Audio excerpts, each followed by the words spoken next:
राम राम राम राम राम राम राम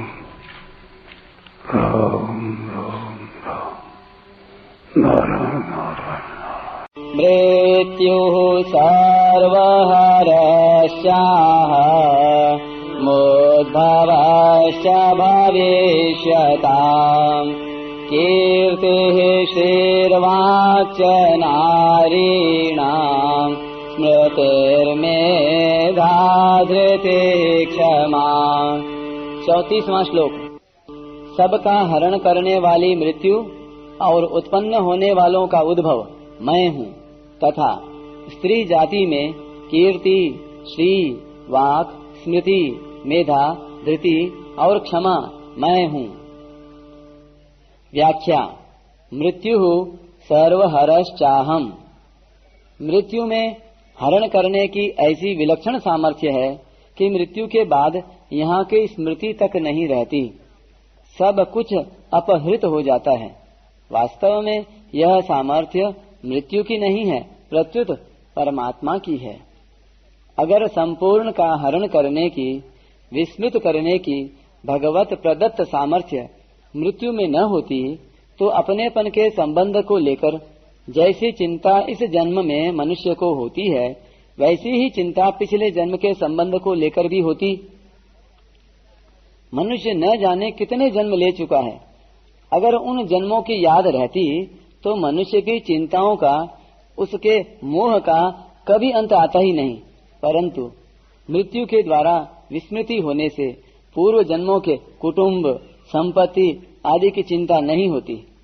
इस तरह मृत्यु में जो चिंता, मोह मिटाने की सामर्थ्य है, वह सब भगवान के ही है। उद्भवश्च भविष्यताम्। जैसे पूर्व श्लोक में भगवान ने बताया कि सब का धारण पोषण करने वाला मैं ही हूँ, वैसे ही यहाँ बताते हैं कि सब उत्पन्न होने वालों की उत्पत्ति का हेतु भी मैं ही हूँ। तात्पर्य है कि संसार की उत्पत्ति, स्थिति और प्रलय करने वाला मैं ही हूँ। कीर्ति ही श्रीर वाक्च नारीणाम स्मृतिर्मेधा धृति क्षमा। कीर्ति, श्री, वाक, स्मृति, मेधा, धृति और क्षमा, ये सातों संसार भर की स्त्रियों में श्रेष्ठ मानी गई हैं। इनमें से कीर्ति, स्मृति, मेधा, धृति और क्षमा, ये 5 प्रजापति दक्ष की कन्याएं हैं। श्री महर्षि भृगु की कन्या है और वाक ब्रह्मा जी की कन्या है। कीर्ति, श्री, वाक, स्मृति, मेधा, धृति और क्षमा, ये सातों स्त्रीवाचक नाम वाले गुण भी संसार में प्रसिद्ध हैं। सद्गुणों को लेकर संसार में जो प्रसिद्धि है, प्रतिष्ठा है, उसे कीर्ति कहते हैं। स्थावर और जंगम, यह 2 प्रकार का ऐश्वर्य होता है। जमीन, मकान, धन, संपत्ति आदि स्थावर ऐश्वर्य है और गाय, भैंस, घोड़ा, ऊंट, हाथी आदि जंगम ऐश्वर्य है। इन दोनों ऐश्वर्यों को श्री कहते हैं। जिस वाणी को धारण करने से संसार में यश प्रतिष्ठा होती है और जिससे मनुष्य पंडित, विद्वान कहलाता है, उसे वाक कहते हैं। पुरानी सुनी समझी बात की फिर याद आने का नाम स्मृति है। बुद्धि की जो स्थायी रूप से धारण करने की शक्ति है, अर्थात जिस शक्ति से विद्या ठीक तरह से याद रहती है, उस शक्ति का नाम मेधा है। मनुष्य को अपने सिद्धांत, मान्यता आदि पर डटे रखने तथा उनसे विचलित न होने देने की शक्ति का नाम धृति है।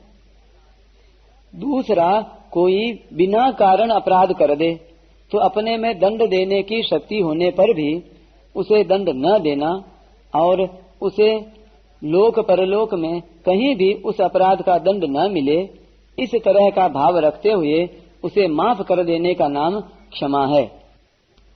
कीर्ति, श्री और वाक, ये 3 प्राणियों के बाहर प्रकट होने वाली विशेषताएं हैं तथा स्मृति, मेधा, धृति और क्षमा, ये 4 प्राणियों के भीतर प्रकट होने वाली विशेषताएं हैं। इन 7 विशेषताओं को भगवान ने अपनी विभूति बताया है।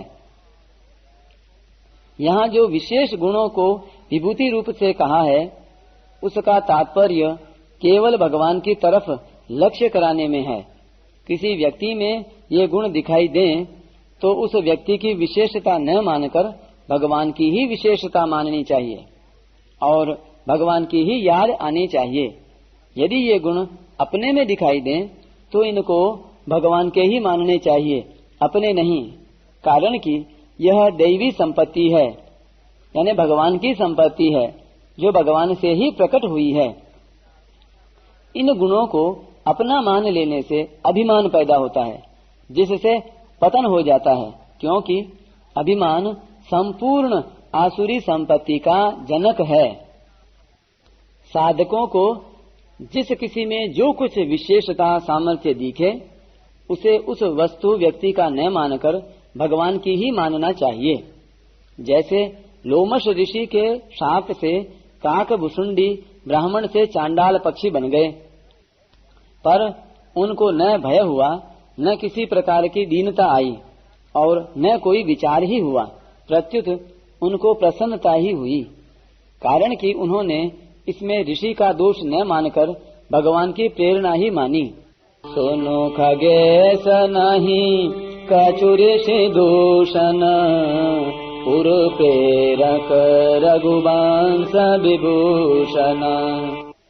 ऐसे ही मनुष्य सब वस्तु, व्यक्ति, घटना, परिस्थिति आदि के मूल में भगवान को देखने लगे तो हर समय आनंद ही आनंद रहेगा।